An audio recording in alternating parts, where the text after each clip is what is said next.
Welcome back to Derm Time. I'm Dr. Heejin Ko. And I'm in Ganavo. And today we're going to talk everything about Korean skincare products. Yes. And I will say I have this one to thank for my introduction. I already dabbled in a teeny bit of stuff, but you really opened my eyes. You opened my eyes to a whole new world of skincare. So we'll talk about some of our favorites and which products we have tried and which ones we love. If you're curious about Korean beauty, just make sure to watch this video, subscribe, and like.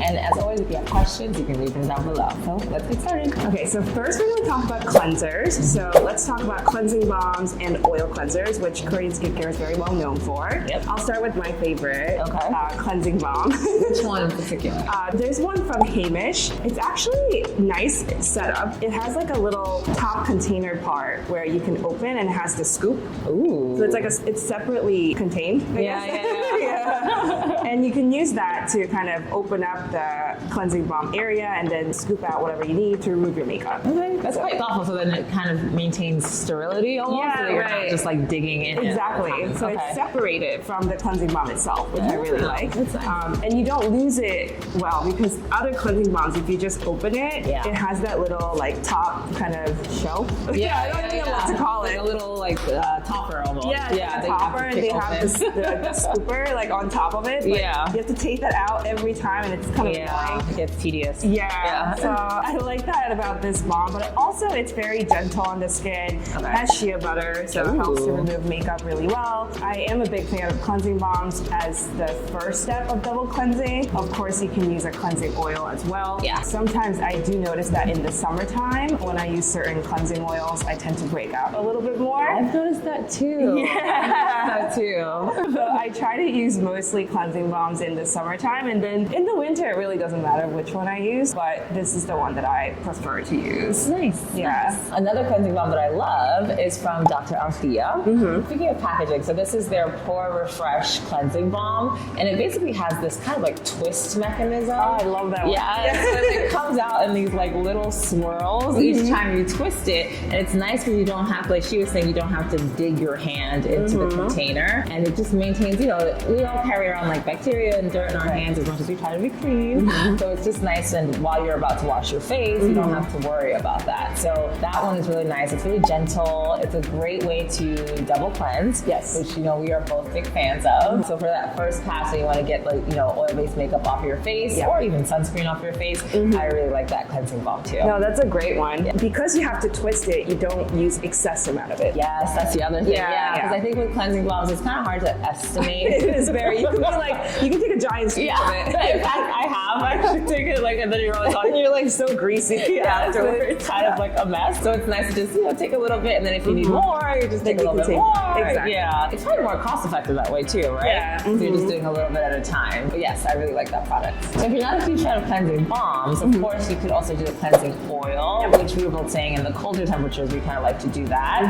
One K-beauty product that is wonderful is the Anua cleansing oil. I believe it's called the Heartleaf Pore Control cleansing oil. No, I like that one. Yeah, that one is really nice. It's again as the first step to double cleansing. It contains an ingredient called heartleaf, which is supposed to be anti-inflammatory extract. Soothing. Yeah, so you kind of have the soothing feeling in addition to obviously removing dirt, oil, and makeup or sunscreen off your face. The cleansing oil, it doesn't irritate my eyes. Yes. I love it for removing eye makeup. Yes. Yeah, especially if you mascara and eyeliner, you kind of have to get in there to really get it off. So having a cleanser, come off that easily. You're literally just like, or you'll have dark circles all around your eyes if you're not washing it thoroughly. Yes. All the more reason why it's important to have a product that's not irritating to the eye, so that you're like, I haven't experienced that before with other products where your eyes are red afterwards because it was all in there, so it just feels agitated. This one doesn't do that. So let's talk about what cleansers we use after cleansing balm or oil cleanser. So the second step of double cleansing. Water-based cleanser. Exactly. Do you have a favorite one that's K-beauty? I do. So one of the ones that I tried recently that I really like is from a brand called Estera, which is big in Korea, and now It's available in the US, including like Sephora, I believe. And they have a gentle foaming cleanser that is really nice. And I love to do it as a second step for this double cleansing. I believe it has glycerin in it as well as green tea extract. So it's really, really gentle and does not feel at all stripping of the skin, you know, despite the fact that it's a second step of the cleansing. So you might be worried about being a little bit dry. But I don't feel dry after using it. No, and it comes out all foamed up. So you don't really have to add extra water to foam up the cleanser. I mean, it's really convenient in that sense. And Estura is a brand that's known for kind of making products that works with skin barrier. So this particular cleanser also has ceramides and triple lipid complex, which they also have in a lot of other products. So very, very hydrating, gentle, great second step cleanser. So another cleanser that can be used as a second step of double cleansing, and this is more for like oily skin or acne prone skin, is from Anua. So another product from Anua. It's called Pore Deep Cleansing Foam. So this foaming cleanser basically has the heart leaf extract, which we know is a little bit anti-inflammatory and soothing, and it has a very low percentage of BHA, so not that irritating to your skin, but it can be helpful to control oil. Oh, nice. So for people with like acne prone skin, you might like that cleanser. Lovely. Now that we're talking about K-beauty products, as you know, Korean skincare routine is, you know, there's many steps to it. And one of the steps that comes after cleansing is using a toner. Now, toner. I was gonna say, when you say the word toner to a dermatologist, we're always like, ooh. And I think part of that is because, you know, we don't need toners necessarily. And some toners historically can be quite drying and like stripping of the skin. So that's why we as dermatologists get wary of people who talk about toners. But I will say a lot of K-beauty toners are more hydrating than they are stripping. And oftentimes they are like water-based and, you know, milky and created to like actually hydrate the skin rather than to strip it the way some American toners do. Do you agree with that? I agree. They're much more gentle and hydrating, soothing, kind of like prepping the skin. You know? So there's definitely uses for toner, and there's some that we tried that we like. So we'll kind of go over which ones we like. So one that I've tried, and I will say I don't normally use a toner, but I did try this one and liked it. It was a rice-based probiotic toner from a brand called Haru Haru. Did I say that right? I think Haru. I mean, that's how I would say it. No, okay, I can do that. I can do that. It's a brand called Haru Haru.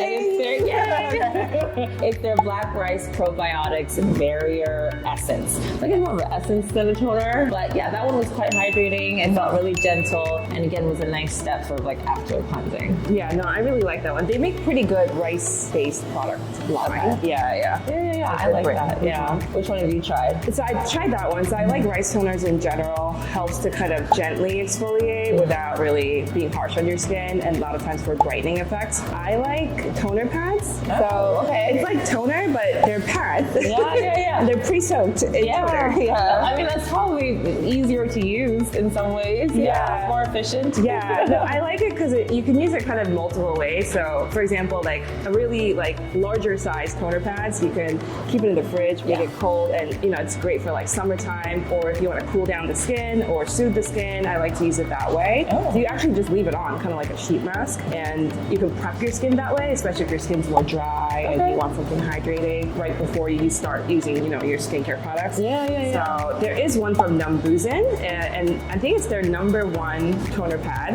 and it's like a green color one, and I really like it because it has two sides, so it's double-sided. One is a little bit rougher in texture, and then the other one is like very soft.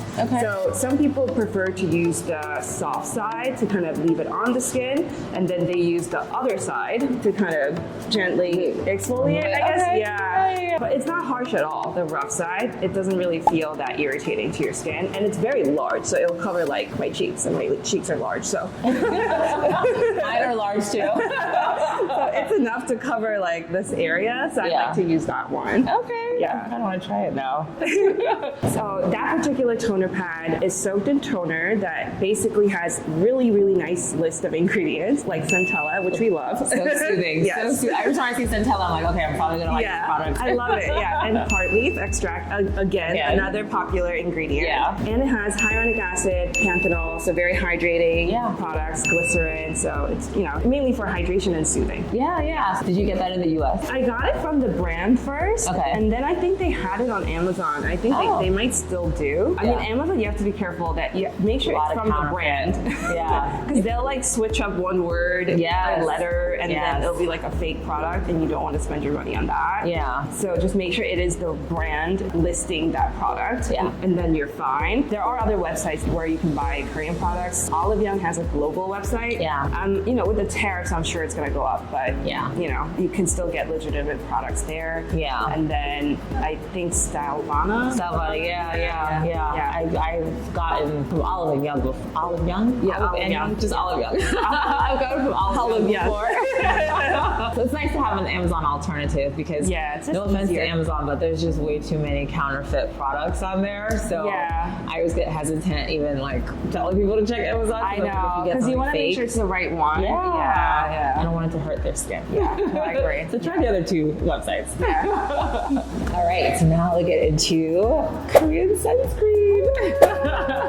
So of course, as dermatologists, we're obsessed with sunscreen. And then as people of color who are dermatologists, we know the importance of having sunscreens that can blend in well into different skin types. Exactly. And honestly, I think that's where Korean sunscreens shine. I mean, American sunscreens are now starting to catch up. Yes. But historically, the K-beauty sunscreens, I feel like they were just formulated in a way that were very elegant on different skin tones. And so this is a category where I feel like people will probably find very useful. Yeah, I agree. Yeah, and one of the brands that I really love historically is Beauty of Joseon. I think the OG sunscreen was the rice probiotics one. Yes. Yeah. That one that feels like a moisturizer. Yes. And I think that's the thing, you know, as derms, when we're trying to counsel people to try to start wearing sunscreen, one of the things that people often say is, I don't like the feel of it. It feels, you know, whether it's like sticky. Yeah, sticky, greasy. I hate the feeling of it on my skin. So I think a lot of these sunscreens, particularly the Beauty of Joseon one, it doesn't feel like sunscreen. It just feels like a moisturizer, like she said,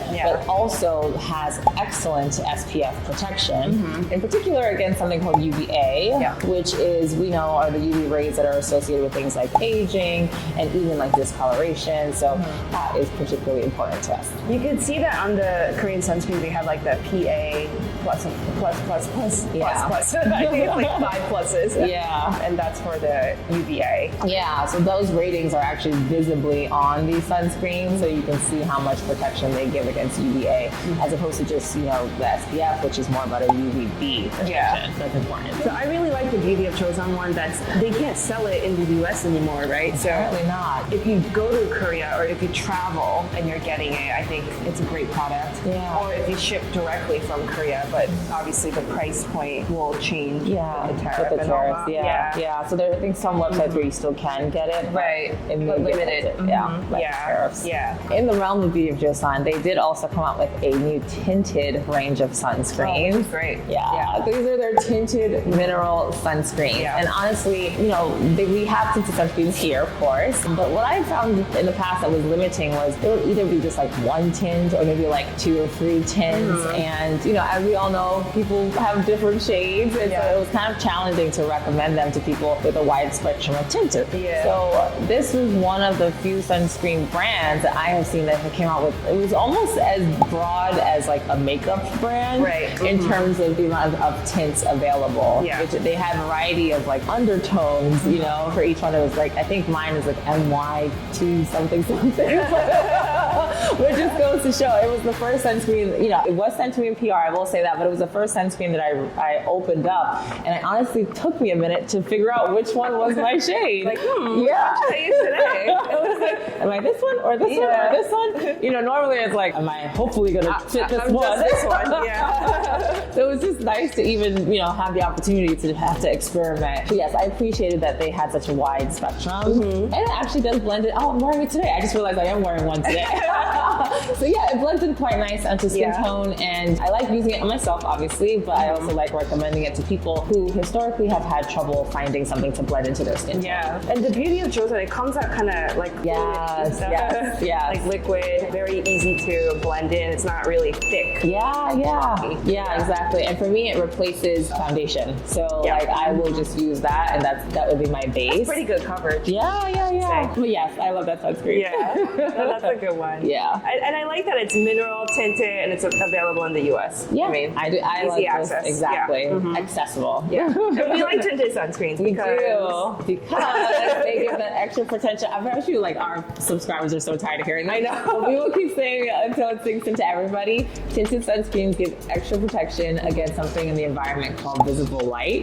So there's UVA, there's UVB, and then there's visible light. And visible light makes anything pigment related worse. So if you have hyperpigmentation, melasma, sunspots, you name it, visible light can make it worse. And so having that tint in your sunscreen will give you an extra blockade from visible light. And therefore, if you're treating any of those conditions or just trying to prevent them, it's better. What other sunscreens do you like? there's so many. I mean, Korean sunscreens, just there's a whole list, but there is one that I particularly like. It's from Cell Fusion C. Oh, so this okay, is a okay. very popular brand in Korea. Okay. And they have one in an aqua line. So it's like the blue colored one.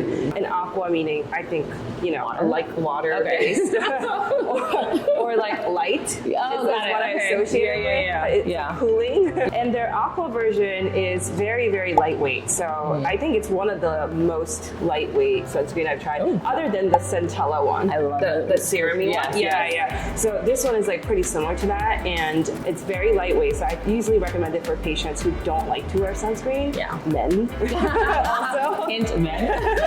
Like some men. Yeah. I love it because it's so lightweight. You know, Yeah. it feels like you're wearing nothing. Oh, wow. What is Yeah. the brand? Cell Fusion? Cell Fusion C. Okay. Yeah. I'm gonna add that to my to-try list. And I believe they have like ingredients like niacinamide and adenosine, which is used for anti-aging. They make other sunscreens that are like a little bit thicker, I would say Okay. richer. Yeah. But they make other ones that are more for sensitive skin and for like post-procedural like sunscreen. Yeah. Nice. But they have pretty good selection. But I love the aqua one. Nice. That's my favorite. Well, you already alluded to this, but the Centella one is, I think the one I tried in particular was like 1001, like Madagascar. Yeah, 1004. It's 1004, Like, it's excuse like me. the number in Korean means like angel, Oh. like 천사. Oh, look at that. I don't know if that's what they're going for. I'm Yeah. not sure. Probably figured. Yeah. Not random. Yeah. Yeah. That one is really nice. Yeah. Super That was lightweight. very popular. Again, feels like a moisturizer. It just goes on so easily. For years, I've recommended that one to patients and even like friends who just hate the feel of sunscreen. I'm Yeah. like, just try it. Just try it. That one, I think everyone loves it. Yeah. So Yeah. far, no one has come back to me and said they didn't like it. Yeah. So. Yeah. That's a great one. That's a good one. Yeah. So Centella 1004. Yep, 천사. There you go.